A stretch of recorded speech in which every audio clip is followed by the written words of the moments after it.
Good morning and happy summer. My name is Susan Tachau, and I'm a member of the Board of Trustees here at MLUC.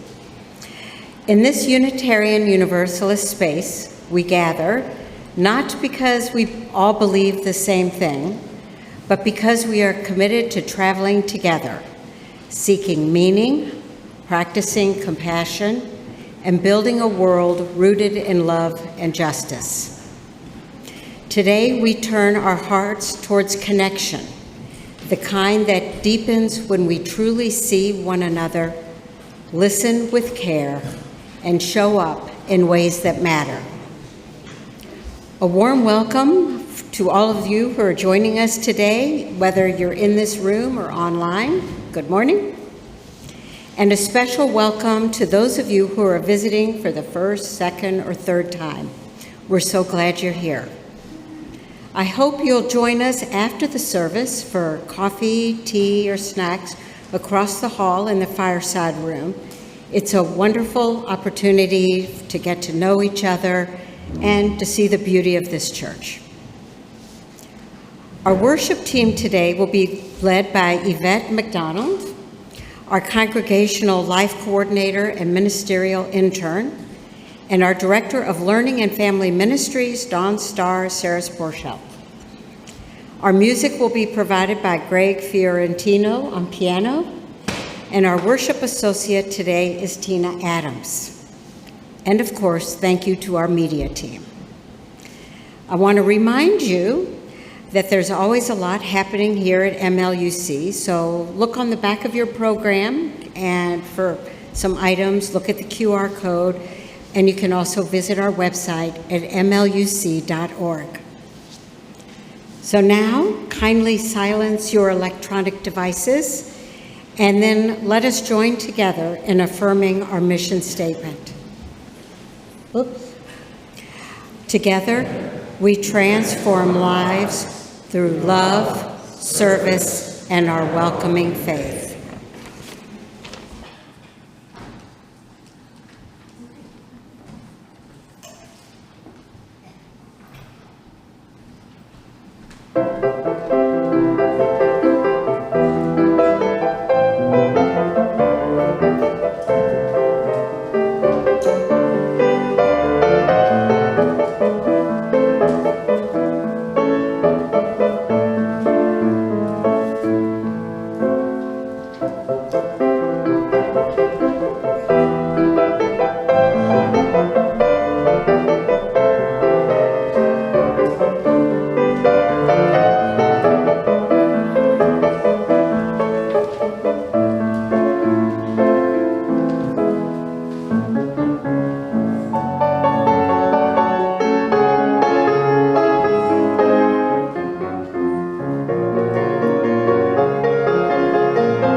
As we light our chalice today, we come together again, gather in love, light the fire of hope, and build the foundation.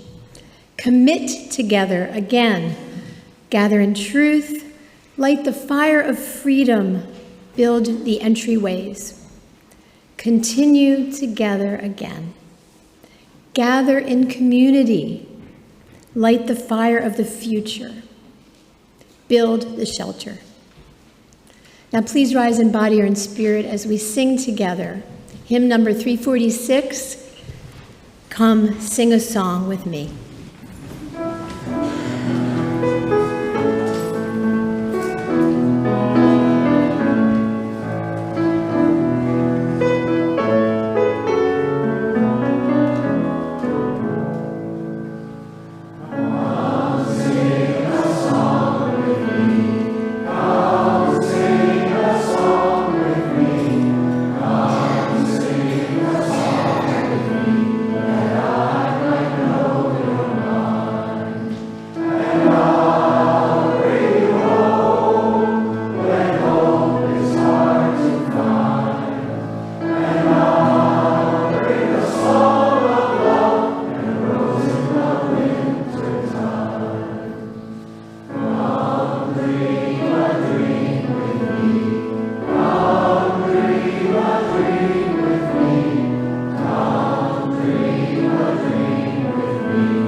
Last year, Yvette found a great idea that she wanted to bring to our community, our larger community, and unfortunately the event she was going to take it to got canceled due to the weather, I think. And so it didn't happen, but it's going to happen today. So the idea is called Take a Seat, Make a Friend. And you can find videos about it online, but basically what happens is two people, preferably people who don't know each other super well, sit down next to each other or across from each other, and they talk to each other. So the way we're doing it, we have a bowl of balls, and some of the balls have questions written on them. And so we sit down across from each other, and the questions are not just surface questions. They're questions where hopefully you can have a little bit of a deeper conversation about them. And get to know the person you're sitting with a little bit better. So later this year, Yvette's going to take this setup, the sign, some balls, on the road to community events or other appropriate occasions, and share who we are with others and in our community, and invite folks to share who they are. But today, we're going to demonstrate how it works, and then it'll be available out at coffee hour. Look for this sign and the balls, and you can sit down in two chairs and you can see if somebody else wants to sit down with you. But everybody who's here gets to try it themselves right now. And if you're watching online, if you have someone else in your household who's watching with you, you can also try this. So what we're going to do is we're going to pick a ball, and I'm going to read the question. And then we're going to turn my microphone off, and Yvette and I can talk to each other. But you're all going to find somebody somewhere near you, preferably somebody you don't know super well. But if you would be more comfortable talking to the person you came in with, you can. But look around, and you might have to move for a minute. We've got time. And you will talk about that question. Now, I thought about this and I was like, I know that if people sit down and they pick a ball out and they're like, I don't like this question, they're gonna go back and pick a different one, right?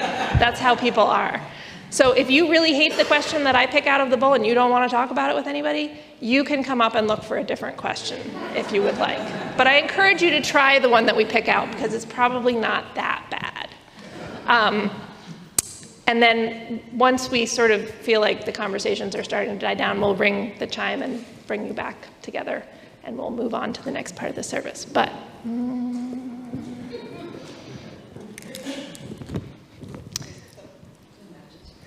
who is the most important person in your life and why? Find somebody who you can talk to about who is the most important person in your life and why.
good conversation.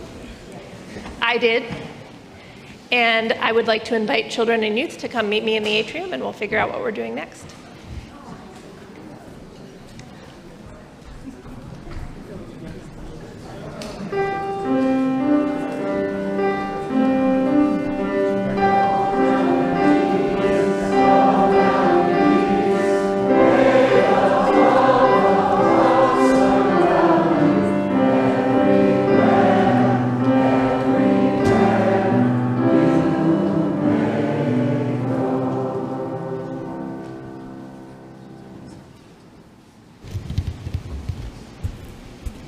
Each month during the year and every summer, we select a local charity with whom we share half of our collection. Our current recipient is Family Promise of Montgomery County. The organization provides an interfaith response to homelessness and hunger. As members and friends of our community know, we host families regularly, and we're thrilled again to be hosting some families this week, beginning this afternoon. Thank you to all of our volunteers who are making this happen. A recent project of the organization has been the introduction of food lockers at Family Promise's Food Pantry in Roslyn, PA. Families are able to choose the food they need at a time and place that works for them. This maintains their privacy and independence. One of their clients said recently, "The process is easy and convenient, and being able to order and pick up food on a day and time when I am able is very helpful. Managing this between work, school, and my kids. I worry less about being able to feed my family." If you'd like to make a donation, a cashless donation, and are in the sanctuary, you may scan the QR code that is in the order of service, or for those here and those at home, you may also follow the instructions that you see on the screen behind me. The offering will now be gratefully received. Will the ushers please come forward?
Candles of Community is our ritual of personal sharing and support.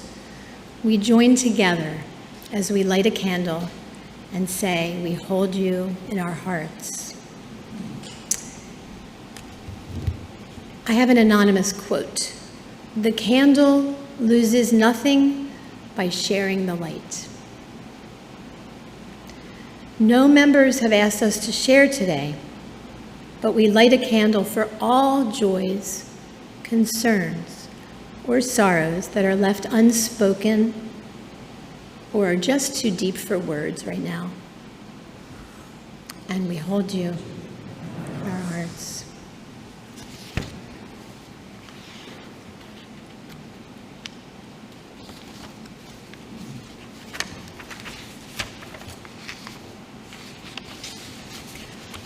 From The Art of Living by Thich Nhat Hanh. When I met with Dr. Martin Luther King, we spoke about our dreams of building community. He called it the beloved community.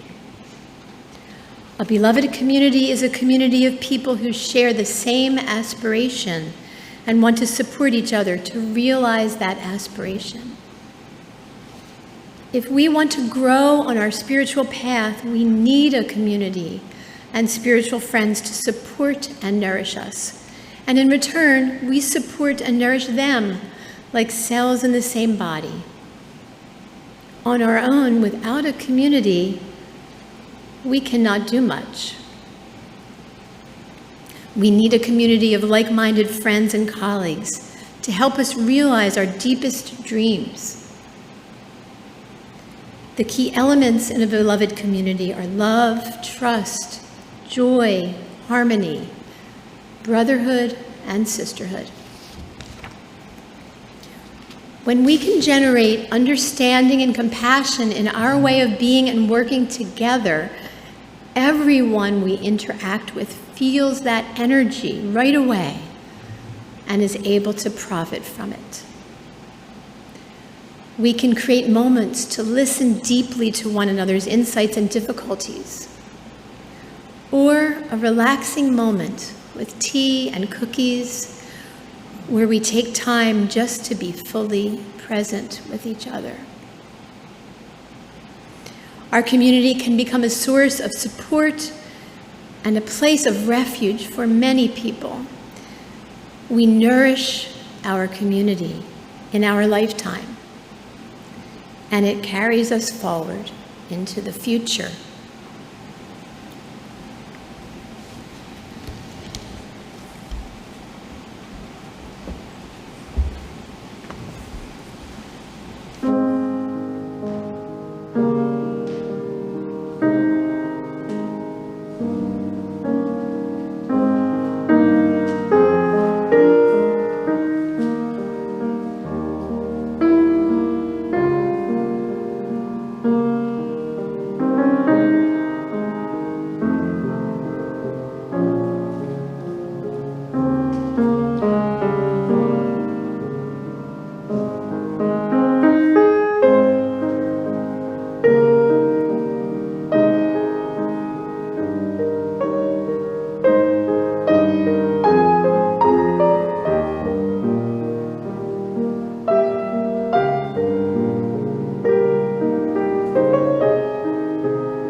Wow, that was so beautiful.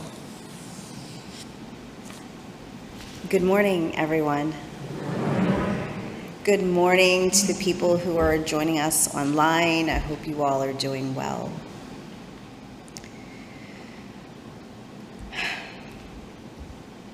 Friday, there was a lot happening on Friday. And all the things that were unfolding, I saw my neighbor, and she said, "How are you?" And in that one moment, I was like, I have no idea how to answer this question. So instead of really going there in my own mind, I just said, "Yeah, I'm fine. How are you?" Mm-hmm. Yeah. And then I came inside and melted into a puddle on my floor because we had just gotten a text from my daughter's school saying that there had been an active shooter at a nearby college campus. And that's what was happening in that moment. And the neighbor had just asked me, "How are you?" And my response, with a smile, was, "Oh, yeah, I'm fine." Fine. How many of you have done that? Oh, wow. Right? And so, as I'm melting with tears like pouring down my face, I was remembering a time about 2 years ago. There had been a mass shooting in the state that I had lived in. And we were on lockdown for about 2 or 3 days. There was no school. And so this event that took place on Friday triggered all kinds of emotions and triggered all kinds of feelings. And then the news of the National Guard and carrying, it was a lot to deal with on a Friday. And it wasn't even like 6 o'clock. And I said, why would I respond in such a way? Why do any of us respond in that way when somebody says, "How are you?" Why do we do that? You can tell me, because I'm still sorting it out, why do we do that? It's easy, right? It's an easy thing. We just kind of pass through, "Hi, how are you?" "Fine." And it's a very quick exchange. And I sat there very quietly, and for a moment I was feeling just a little bit alone. So I reached out to a friend, and I was like, "How are you all doing? How are you doing with life?" And her response, she said, "Life is like a tea party on a tightrope." And I laughed. The tears stopped, and I just laughed. I was like, what a great response. I said, I'm going to use that. Life is like a tea party on a tightrope, because that is exactly the layered and complex feelings that I was really feeling when the neighbor asked, "How are you doing?" And so I'm going to hold on to that piece of feeling that I was not really alone. It felt like I was alone. And when I reached out to my friend who lives many, many states away, she was feeling the way that I was feeling, and she actually shared that with me. And it reminded me of a couple of things. It reminded me that I was giving a sermon today about going deeper, right? It was a nice reminder, and it gave me something to ponder as I was preparing for today's sermon, and how I was feeling just a little tiny bit of loneliness. And the reality is that I'm not alone. The reality is other people feel very similar as I do, and maybe if I would have just taken the time to come up with something clever, perhaps like my friend, my neighbor and I might have had a different conversation in that moment. So, friends, we're going to just kind of dive right in this morning with a sombering reality. Did you know that there was a recent Gallup poll that reveals that 1 in every 5 Americans carries the daily burden of loneliness? Did you all know this? Yeah. And this is not simply just like a passing feeling, but what Dr. Vivek Murthy, our former U.S. Surgeon General, has named a national epidemic. He has named this sense of loneliness a national epidemic and isolation, that nearly half of U.S. adults report feeling some sense of loneliness.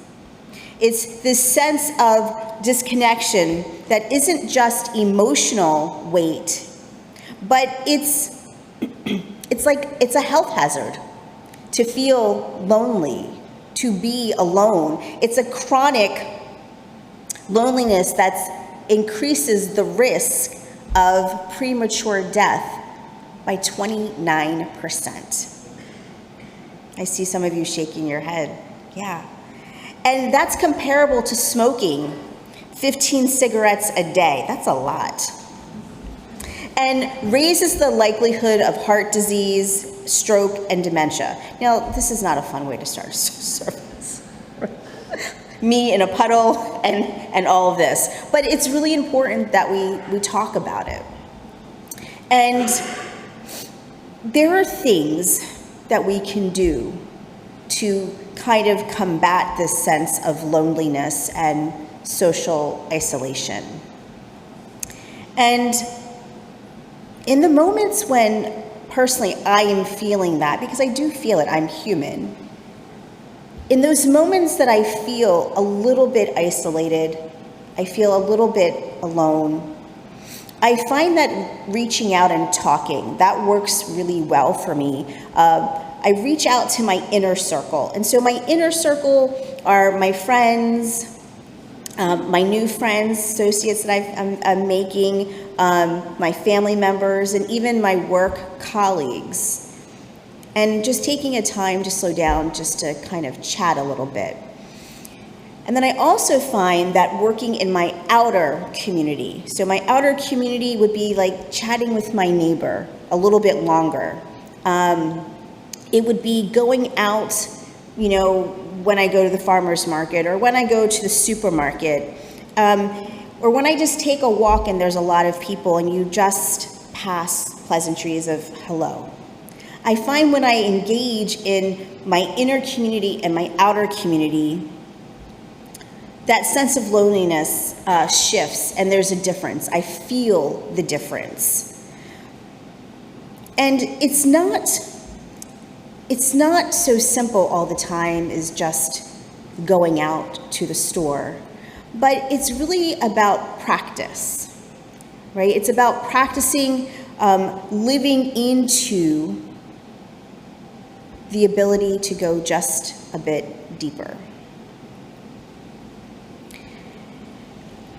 There are so many things, as you already know, that are happening that I'm not going to name all of them, where the world can feel very, very isolating, especially because our political arena is kind of pulling us, right? This is layered. It's not an absolute, but it's pulling friendships apart. It's pulling families apart. It's pulling people into this camp over here and this camp over there. And the big question is, how do we stay connected through all of that mess? How do we stay connected to love, and how do we stay connected through, right? Not in spite of, but through it. How are we going to get through this? And how do we move beyond surface level conversations and enter into relationships that cultivate a sense of trust, a sense of compassion, and spiritual kinship?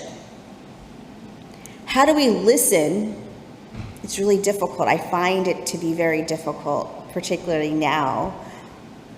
How do we listen with our hearts? How do we listen and approach one another with this sense of holy curiosity?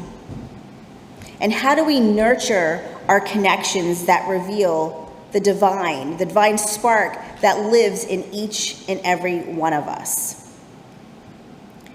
And I really feel that it's really important now. Each week it feels like it's so urgent, but it feels especially important now that we're able to find ways to connect with each other,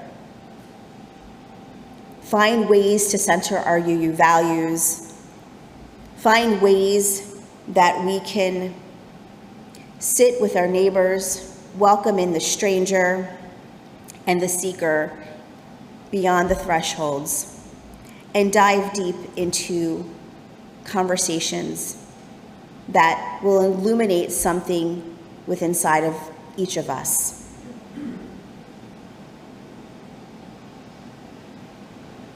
So how do we do that? How do you all do that? I would love to hear it. Like, how do you all do that? Do you know how to do that? It might just start by when somebody says, "How are you?" We don't always have to put on a brave face and smile and say, "I'm fine, everything's great," when there's all these things, right, that are happening. It's okay to say, you know what, life is full right now. Life is a lot right now. Life is like a tea party on a tightrope, which I just love. So there isn't one answer. And our connections happen in very quiet moments. Genuine connection can happen when we least expect it. And each act of real connection that we have with each other can become a spiritual practice. We can practice not always saying, "I'm fine," but it's a practice, and one clearly that I'm not very good at. It's a practice, it's a living prayer, and it's the thing that could draw us closer to wholeness within our own selves. And this is so important because the moment we choose, because it's a choice, the moment we choose to connect, that's where the spark of hope happens. And we can become vessels of pieces, just vessels of healing the world when we are interacting with ourselves in a true way. So I would invite you just to settle in just for a moment as I share and recount a poem/story written by Naomi Shaib Nye called Gate 4. Because I find it to be a really beautiful account of how deep connections can really shift somebody's moment and somebody's day and a lifetime. Wandering around Albuquerque Airport Terminal after learning my flight had been delayed for 4 hours, I heard an announcement.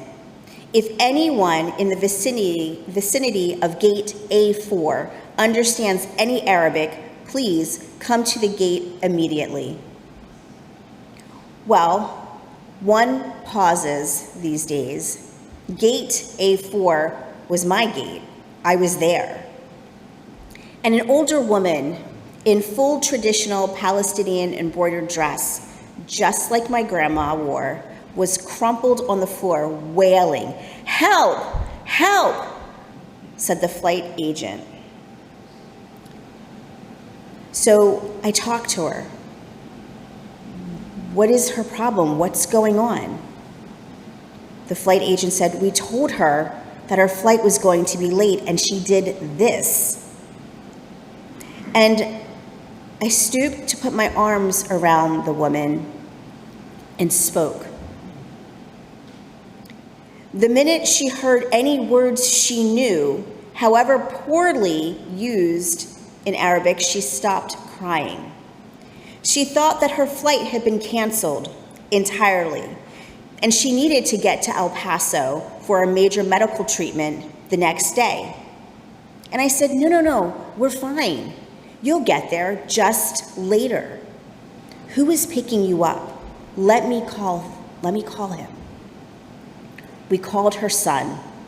I spoke with him in English, and I told him I would stay with his mother until we got on the plane, and I would ride next to her.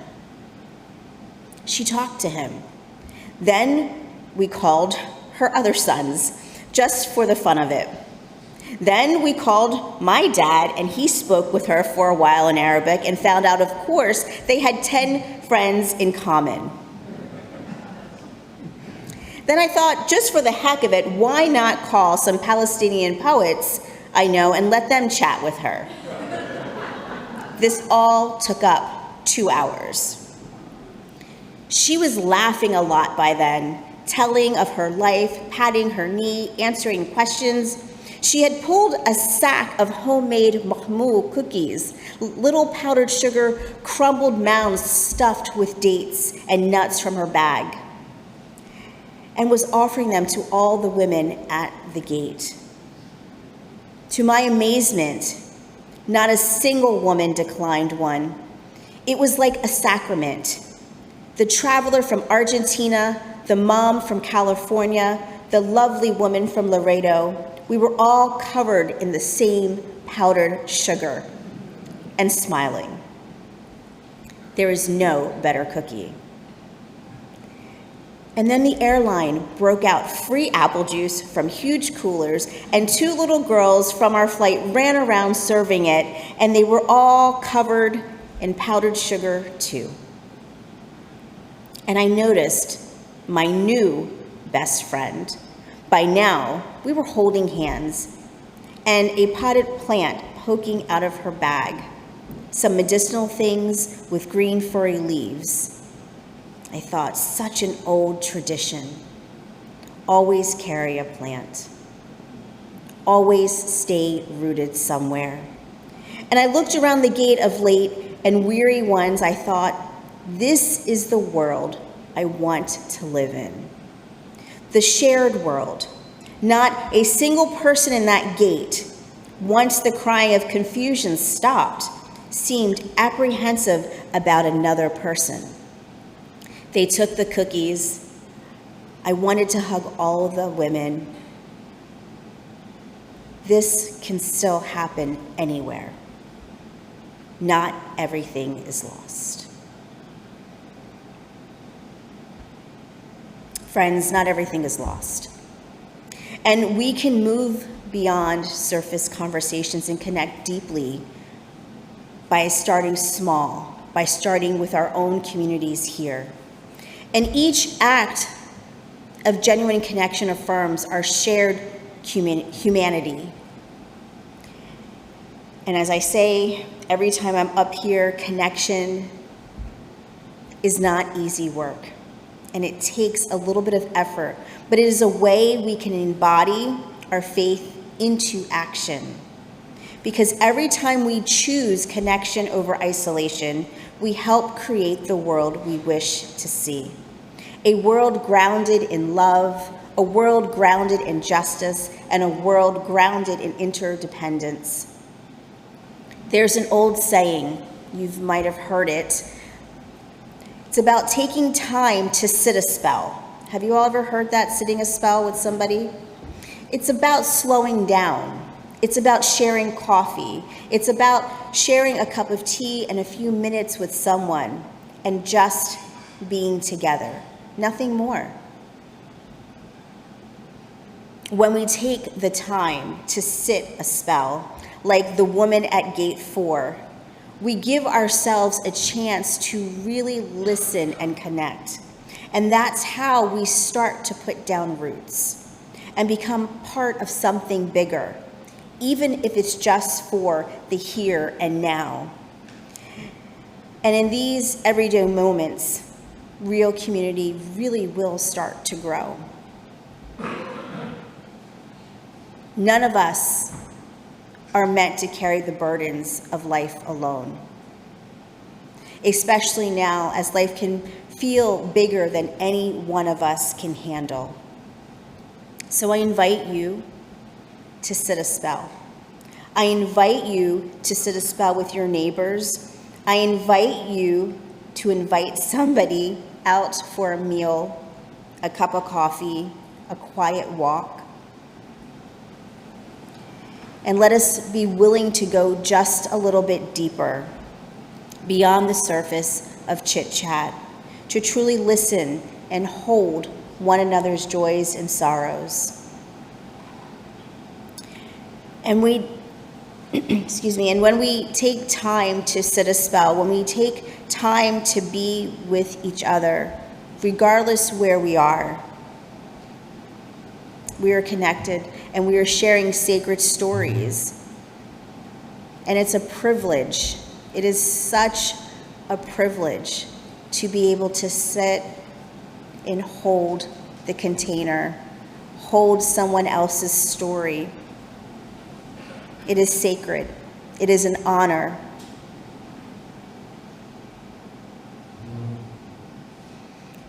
To be trusted in a way to hold each other's stories, to hold the container for somebody else, allows our true humanity to shine. When you become the keeper, of someone's story, there's a holy bond that is formed. Community is built not only on grand gestures, but it's the gentle, everyday acts of kindness we offer one another. It's quiet, subtle miracles that happen in everyday places. And sometimes these connections are found in a smile. Sometimes these connections are found at the grocery store. Sometimes these connections are found when you just wish the cashier a good day, holding the door for another person. And these gestures may seem really insignificant, and they may go unnoticed, especially if you're rushing around in our daily lives. But they matter. These small gestures matter. And these acts are a little ordinary, but they're super powerful. And they tell each of us, and they tell the person that, I see you, you are valued, and you are not alone. Every Sunday, we are all invited to go over to the fireside room for coffee. I go over there every Sunday. And I realize that there are so many of you, and I've been here for 7 or 8 months, and I still don't know everyone. And I know that's going to take some time. But just like today, when we had the space and time to purposely focus on really going beyond the surface and getting to know each other, I would like for us to continue to do that. And I'm inviting myself to do the same thing. So when you see this sign someplace, and you don't have to do it where you see the sign, but sometimes breaking the ice beyond the I'm fine, the pleasantries is a little difficult. Take a seat and make a friend, and pull a question out of the bowl and see where that takes you. See how those connections can deepen and the roots can grow. I first encountered this activity when I was doing my clinical pastoral education with UU minister Reverend Karen Hutt. And taking a seat, making a friend is a great way for us to practice going deeper with one another, but it's also something that the congregational care team and I will be taking out this fall to festivals to just sit a spell with a stranger, because we need it. We need it more now than ever.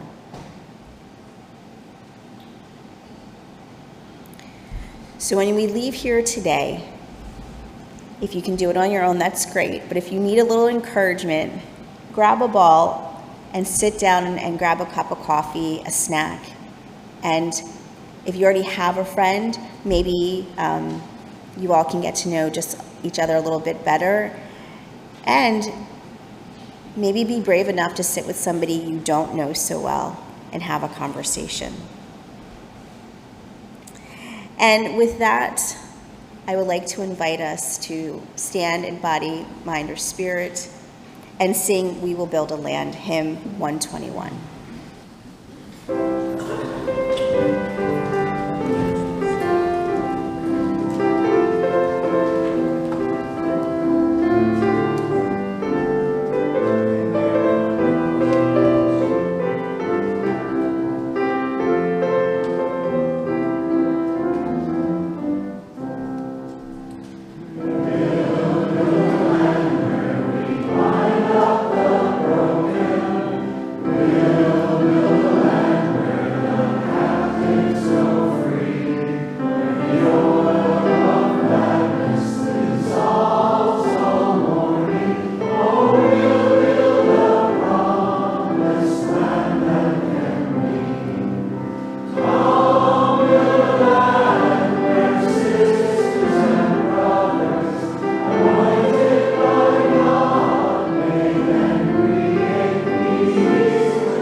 Thank you.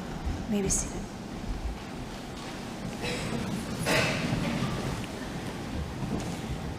As we extinguish our chalice, I would like to share the words by Adam Slate. Be kind, be brave, be just, be merciful, be hopeful. This is how we keep the chalice flame burning until we are together again. Amen, Ashe, and may it be so.